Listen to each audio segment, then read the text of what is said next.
Let the words of our mouths and the meditations and actions of all of our hearts be favored in your sight, O Lord, our strength and Redeemer. Amen. Thank you for inviting me here to St. Paul's on this beautiful day. I love the icicles that surround us, God's beauty.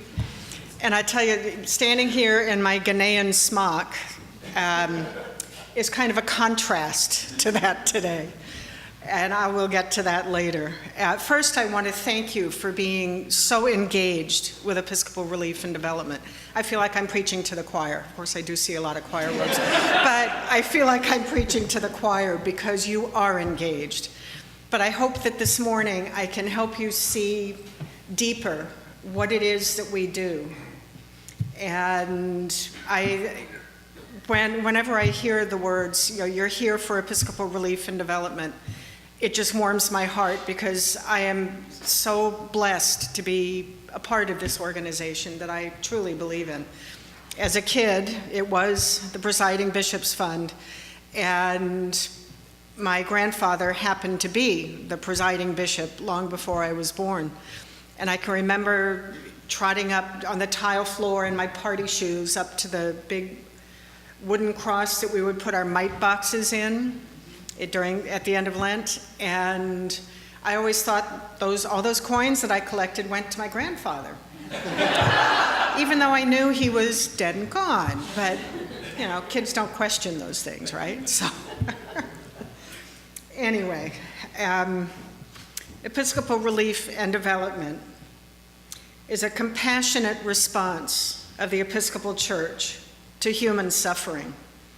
As we heard in the gospel this morning, Jesus bringing the sick to him to heal. And that gospel to me is Episcopal Relief and Development. To me, the word Christian is not a noun, it's a verb. If we are to follow Christ and do as he did, which Episcopal Relief and Development does on our behalf. It is the response of the people of the Episcopal Church through Episcopal Relief and Development to the needs of the world. Many of you may be like me. I have ADD, attention deficit disorder, and it can be very difficult to make a decision or choice, especially as the menus get larger and larger. Do I file my information under E for Episcopal, or church, mission, diocese, outreach? I can think of a whole lot of places to file it. And then once I make a choice, how am I going to remember which choice I made? It's like choosing which organization to fund when my heart moves me to help others in need, when my gut reacts to images of the devastation of a typhoon or Hurricane Sandy, or hearing about people in Haiti after an earthquake, or seeing the images of starving children anywhere in the world.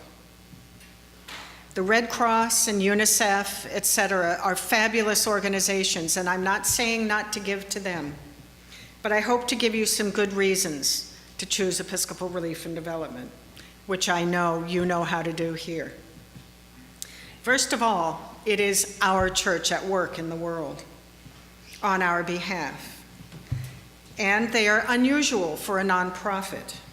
They have what's called a monetary monitor, SAM, to ensure that our dollars lead to the best success at healing a hurting world. As Chris said, Episcopal Relief and Development was founded in the 1940s, 75 years ago, as the Presiding Bishops Fund, in response to the many refugees coming out of Europe after World War II. Since then, for 75 years, we have been working to heal a hurting world in response to Matthew 25:30-40, to serve Christ in all persons, caring for the sick, feeding the hungry, and welcoming the stranger, working with partners around the world. In the last decade or so, we're also working in direct response to General Convention's request that we support the Millennium Development Goals of the United Nations to alleviate hunger by turning hunger into hope, to create economic opportunities by turning poverty into prosperity, to promote health and fight disease by turning sickness into strength, and to respond to disasters and rebuild communities by turning adversity into advantage. We are a presence in over 40 countries worldwide, serving 2.8 million people. As in Luke's gospel, we are a voice crying out in the wilderness to people in need, whether they are dealing with hunger, poverty, illness, or disaster. I was blessed to have had an opportunity in 2012 to go on a study tour to Ghana, which I should be doing again the end of this week, but I had to make a difficult choice that I couldn't be exposed to Ebola or any chance of Ebola because I have a heart condition, and I'm heartbroken that I can't go back, because I saw firsthand what it is that Episcopal Relief and Development does in a developing country. We were in the very northern part of Ghana, outside of Bolgatanga, where there's 80% abject poverty. The people there live in mud hut compounds, as their ancestors did 1,000 years ago, with no electricity and no running water. And today I want to say no heat, but that's not a problem there. The young girls, 8 to 10 years old, have to sometimes walk many miles to a borehole to fetch the water for the day, carrying the jug on their head, often missing school. As we rode on the bus further outside the city, there were villages sometimes miles apart, connected by paths through the bush. There was no traffic, either in the city or outside, other than motorbikes and bicycles. No cars, just the occasional truck with goods piled high on top. And on top of those goods would be people who paid the driver a little bit of money for the ride, and possibly a goat or two teetering on top of the load. The roads are hot and dusty. It's in the high 90s and very dry, since we're not too far from the Sahara Desert, and the winds are blowing in, carrying sand from the desert. The round mud huts with thatched roofs are in compounds of several huts connected together with a low wall about 4 feet high. And the mud is made from dirt, straw, water, and cow dung. There are no windows, just an open doorway, and no furniture, just straw sleeping mats on the floor, a change or two of clothes, some cooking utensils, and hopefully some mosquito nets. On Ash Wednesday, we met Bishop Jacob and his staff.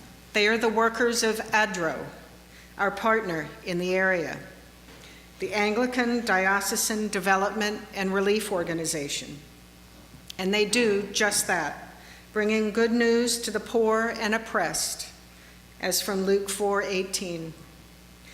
Bishop Jacob grew up here, so he knows the needs of the community, and he loves his work. He says at the big conference table in the middle of the room we're sitting in is their lunch table. They don't sit around that table talking about proposals of what they might do. They're out doing the work. I found that a very novel idea. Now back to those points I mentioned earlier. We saw all of them being done except for the disaster relief, but I'll get to that later.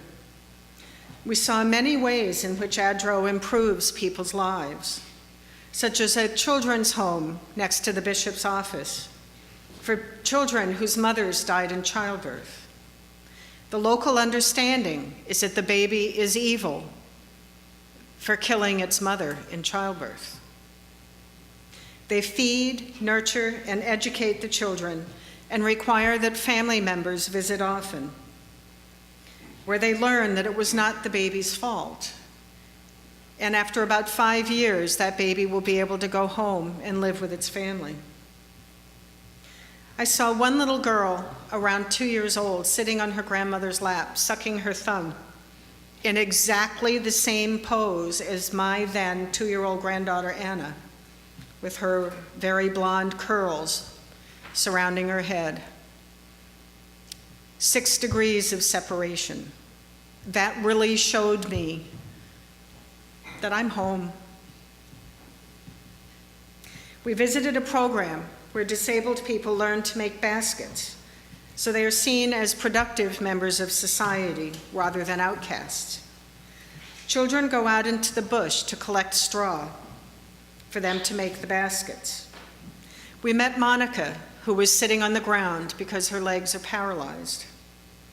She demonstrated how she puts a strand of straw in her mouth, chews it a little bit with her front teeth to separate it into 2 strands, and then she uses those 2 strands to weave the basket. Paul also weaves baskets, but he was sitting on a tricycle made for him because his legs are also paralyzed. It was made so his hands power the bike. I have a basket in my display that was made by Paul. We saw a carpentry school for teenage boys who are deaf or blind, which usually happens if you manage to survive malaria. They too were seen as outcasts because they had no way to contribute to society, and they were thought to have been touched by evil. They learn here to make furniture, and our presentation was made by a very proud young man who is deaf, who spoke beautiful English, and was a graduate of the school. And he teaches there now. We visited a vocational school for teenage girls who learn to sew and how to run a business so they can support themselves and their future family when they graduate. They use manual sewing machines since there's no electricity, and they learn to sew and make patterns, as well as the high school basics. When they graduate, they take an exam to be certified in their trade. We also visited a boarding school for boys and girls where ADRO provided wells and taps so the girls would not miss school by walking miles to fetch the water from a borehole where the water might not be safe. We visited a classroom there where, after being told that we're from the US, several students simultaneously said, "Oh, do you live in Hollywood?" Which made me wonder what they're learning at school in Ghana. We saw 2 improved farming programs. One, a mango plantation where 15 women water 300 trees every 3 days, carrying water on their heads from the borehole to the tree, from the borehole to the next tree, from the borehole to the next tree. I will never take a mango for granted again. They share the mangoes with their village to feed the families, as well as sell them to the countries to the north of them, closer to the Sahara, where they can't grow mangoes. In the other agriculture program, they're given food and seeds. They're given good seeds and taught how to raise and either use or sell their crops. They grow peanuts and process the ones they don't sell into protein pellets about the size of a peanut that their kids can put in their pocket for a school day so they have some protein during the day. They process soybeans into something like a soft bouillon cube, and they pinch off parts of it to put into their cassava stew so they have protein. They process shea nuts to sell to companies that make lotions and sunscreens for us, and I will never use shea-added lotion without being transported back to Ghana from the smell of the shea nuts. It takes me right back to the smoky area of the cooking fires, and it's just a wonderful transportation for me. Since I was there, they added another program where a woman receives a donkey with a cart and a plow. She is now empowered to plow more land. It's now 4 acres in the time that it took to hoe 1 acre. And she has a cart to carry her crops and other goods to the market, to carry her children, or to transport water, improving the welfare of her family. All of these and more programs change the lives of the participants and their families. They're given a chance to learn to be self-reliant and to feed their families. We also learned about ADRO's biggest program, Nets for Life, which is the best functioning mosquito net program in the world, because they use local volunteers, 71,000 worldwide. A child dies of malaria in sub-Saharan Africa every 45 seconds. Over 250 million cases a year, but over 18 million people have benefited from this program to date. Their goal is to give nets to homes with pregnant women or children under 5, because they're the most vulnerable. They teach these trusted members of the community about malaria, and they then take those learnings out to the community to dispel the local myths about malaria, because they don't understand that their child might die from a mosquito bite. Other programs just give them a net, and it's often used for fishing because that's a visible result of feeding their family. That's just a piece of the wonderful view that we had into what our partners are doing in Ghana. And 2 years ago, I went with other parishioners from Bristol Trinity to Staten Island to do some relief work after Hurricane Sandy. We took up shrubs in one house that had been killed by the salt water, and in another house, we planted shrubs to replace the ones that had been ruined. We put down gravel for a new garage foundation, and as people walked by wherever we were working, the neighbors would shout out, "Thank you," because it was a very familiar sight to see people coming in from the outside to help rebuild. They're still doing recovery work in New York, New Jersey from Sandy, in Louisiana from Katrina, and it makes for a wonderful mission trip.